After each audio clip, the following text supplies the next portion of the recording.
तो स्वागत है तुम्हारा हमारे चैनल स्टडी विद एनिमेशन में, जहां हम पढ़ने जा रहे क्लास 10th का बड़ा ही अमेजिंग टॉपिक जिसका नाम है हाउ टू ऑर्गेनिज्म रिप्रोड्यूस। रुको, स्टार्ट करने से पहले हमें जानना होगा कि ऑर्गेनिज्म रिप्रोडक्शन क्यों करते हैं। तो देखो, ऑर्गेनिज्म रिप्रोडक्शन करते हैं to maintain the balance of ecosystem. क्योंकि मान लो अगर डियर ने रिप्रोडक्शन करना बंद कर दिया तो क्या होगा इकोसिस्टम का।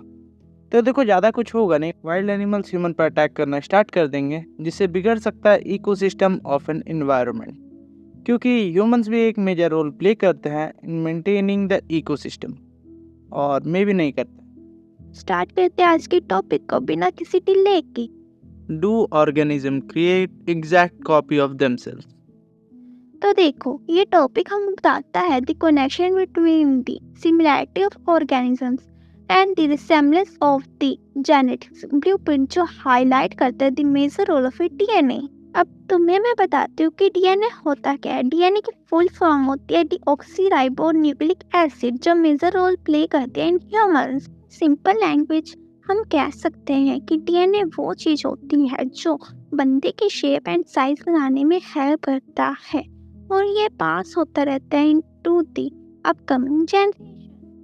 मतलब ये समझ लो कि डीएनए ही वो चीज़ है जो देता है shape and size to a body, and ये पास होता रहता है टू द अपकमिंग जनरेशन। अब देखो, ये जो डीएनए प्रेजेंट होता है इन ऑर्गेनिज्म, वो प्रेजेंट होता है इनटू द न्यूक्लियस। एंड जब एक न्यू ऑर्गेनिज्म फॉर्म होता है, देन जो हमारा डीएनए होता है वो बना लेता है एक कॉपी। एंड ये याद रखना कि डीएनए का कॉपी एग्जैक्ट सेम नहीं होता है when compared with the previous DNA. मतलब डीएनए कॉपी सेम नहीं होते बट सिमिलर होते हैं। एंड जब जब डीएनए की कॉपी बनती है, then there is a significant change in it. And अगर इन टोटल देखिए तो the reason organisms look same because of the similar genetics, the importance of variation. अब देखो, हर एक ऑर्गेनिज्म का अपना एक निच होता है। निच मतलब कैटेगरी, जैसे मेरा यूट्यूब में नीचे स्टडी। तो उसी तरह हर एक एनिमल का अपना एक निच होता है, एंड इसीलिए वो रिप्रोडक्शन करते हैं to stay in their niches. And जब वो रिप्रोडक्शन करते हैं, देन ये ज़रूरी है कि उनका निच सेम हो। जैसे मान लो एक बियर ने एक ऐसे बेबी को जन्म दिया जिसका हेयर ही नहीं है, सो क्या वो बेबी सरवाइव कर पाएगा इनटू द एनवायरनमेंट? तो द आंसर इज नो, क्योंकि एक बियर के पास हेयर होते हैं to protect them from the cold temperature, and जबकि इस बेबी के पास हेयर नहीं है, then he is not growing to survive. And इस चीज में एक और कंडीशन है, मान लो अगर वो बेबी बियर सर्वाइव कर जाता है, देन जो उसके बेबी होंगे वो भी सर्वाइव कर पाएंगे into the extreme cold temperature even when they are not having hair. अब आते हैं into modes of reproduction used by single organisms में। तो देखो, there are total 6 modes of reproduction, जो है fission, fragmentation, regeneration, budding, vegetative propagation and spores formation. तो चलो समझते हैं इन सब टॉपिक को एक एक करके। Starting from fission. तो देखो, फिशन रिप्रेजेंट करता है एसेक्सुअल रिप्रोडक्शन, जिसमें एक ऑर्गेनिज्म डिवाइड हो जाता है इनटू 2 और मोर पार्ट्स। मतलब एक सिंगल ऑर्गेनिज्म अपने आप को 2 या उससे ज़्यादा पार्ट में डिवाइड कर लेता है, एंड उनसे ही फॉर्म होता है एक न्यू ऑर्गेनिज्म का। For example bacteria, amoeba and hydra. And fission lead करता है into the creation of more genetically different organisms, and ये करता है न्यूक्लियर डिवीजन। अब आते हैं इनटू फ्रेगमेंटेशन। तो देखो, there is not a big difference between fragmentation and fission. Fragmentation होता है इनटू मल्टीसेलुलर ऑर्गेनिजम्स, एंड इसमें पेरेंट सेल से मल्टीसेलुलर ऑर्गेनिज्म ब्रेक हो जाते हैं एंड फॉर्म हो जाते हैं into totally new organisms, and ये होता है clone of that organism. For example plants, algae and flatworms. And totally ये होता है एक एसेक्सुअल रिप्रोडक्शन, जिसमें पेरेंट ऑर्गेनिज्म से एक पीस अपने आप को अलग करता है एंड फॉर्म करता है टोटली न्यू ऑर्गेनिजम्स। एंड अगर तुम्हें समझ नहीं आया difference between fission and fragmentation, then चलो इसे भी समझते हैं अच्छे से।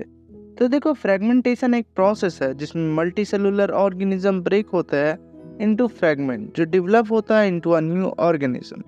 जबकि फिशन एक प्रोसेस है जिसमें यूनिसेलुलर ऑर्गेनिज्म स्प्लिट हो जाता है इनटू 2 और मोर डॉटर सेल। फ्रेगमेंटेशन में कोई न्यूक्लियर डिवीजन नहीं होता, जबकि फिशन में होता है। फ्रेगमेंटेशन प्रोड्यूस करता है जेनेटिकली आइडेंटिकल ऑर्गेनिज्म, जबकि फिजन में जेनेटिकली डिफरेंट ऑर्गेनिज्म प्रोड्यूस होते हैं। तो चलो अब आते हैं इनटू रीजनरेशन में। तो देखो यह भी एक पार्ट ही है एसेक्सुअल रिप्रोडक्शन का, जिसमें एक ऑर्गेनिज्म रीग्रो कर सकता है अपना कोई भी बॉडी पार्ट जो कि उसने लूज करा हो या वो उसका डिस्ट्रॉय हो गया हो। तो अब देखो जब रीजनरेशन होता है देन वो यूज करता है कुछ specialised cell to repair and replace the damaged tissue, and इस प्रोसेस से एक न्यू ऑर्गेनिज्म भी ग्रो कर सकता है, जैसे कि लिजर्ड्स की टेल और स्टारफिश एंड प्लानेरियंस। एंड ये हेल्प कर सकता है ऑर्गेनिज्म को सरवाइव करने में या फिर एक न्यू एनवायरनमेंट को अडॉप्ट करने में। एंड ये एक ऐसा एबिलिटी है जो हमने अपनी आंखों से कभी ना कभी देखा ही होगा। तो चलो अब आते हैं इनटू बडिंग। तो देखो ये एक ऐसा प्रोसेस है जिसमें एक ऑर्गेनिज्म जन्म लेता है from the body part which can be regrown, और from the buds of the organism जिसमें एक स्मॉल ऑर्गेनिज्म फॉर्म होता है जो कि सिमिलर दिखता है उसके पेरेंट सेल से। मतलब तुम इसे मिनिएचर बोल सकते हो उसके पेरेंट्स का। एंड ये ग्रो होता है जब तक कि ये एक स्पेसिफिक साइज का ना हो जाए या फिर सफिशिएंट साइज का ना हो जाए। एंड जब ये वर्थ होता है देन ये अपने आप को अलग कर लेता है अपने पेरेंट सेल से, फॉर एग्जांपल हाइड्रा और यीस्ट। एंड ये एक बहुत ही सिंपल प्रोसेस है जिससे एक ऑर्गेनिज्म करता है टू इंक्रीज इट्स पॉपुलेशन। तो अब आते हैं एक अलग टॉपिक में जिसका नाम है वेजिटेटिव प्रोपेगेशन। तो देखो ये एक ऐसा प्रोसेस है जिसमें एक प्लांट एक न्यू इंडिविजुअल को जन्म देता है, जैसे कि स्टेम से और लीव से और रूट से। तो देखो ये एक सिंपल एक ऐसा प्रोसेस होता है जिसमें एक न्यू इंडिविजुअल प्रोड्यूस होता है from non reproductive part of plant से, जैसे कि रोज हो गया, शुगर कैन एंड बनाना। आगे बढ़ने के लिए अपनी बुक खोलें। सो अब बढ़ते हैं आगे जो है स्पोर फॉर्मेशन। तो देखो ये हो सकता है एक एसेक्सुअल और सेक्सुअल मोड ऑफ रिप्रोडक्शन जिसमें प्लांट खुद से ही बनाते हैं स्पोर्स एंड फैला देते हैं उसे इनटू द इन्वायरमेंट, जैसे कि fungi, plants and bacteria. And इसका एक मेजर एग्जांपल है राइजोपस। एंड ये होता है कवर्ड बाय थिक वॉल्स जो उन्हें प्रोटेक्ट करता है अनटिल वो कांटेक्ट में आते हैं फ्रॉम द मॉइस्ट सरफेस। अब देखो जितना तक मैंने तुम्हें पढ़ा है वो सब आते हैं यूनिसेलुलर ऑर्गेनिज्म के अंदर जो कि करते हैं एसेक्सुअल रिप्रोडक्शन। सो आज के लिए बस इतना ही। अगर आपको अगला पार्ट चाहिए तो प्लीज कमेंट करें, लाइक करें, फॉलो करें। बाय। तो जिनकी आवाज़ तुम लोगों ने सुनी वो थी चारुल मैम। एंड ये मेरी फ्रेंड है जिसने मेरे साथ कोलैब किया है। सो आई होप तुम्हें हमारा कोलैबोरेशन पसंद आया होगा। एंड हाँ, चारुल मैम की इंस्टा आईडी है charul123/44।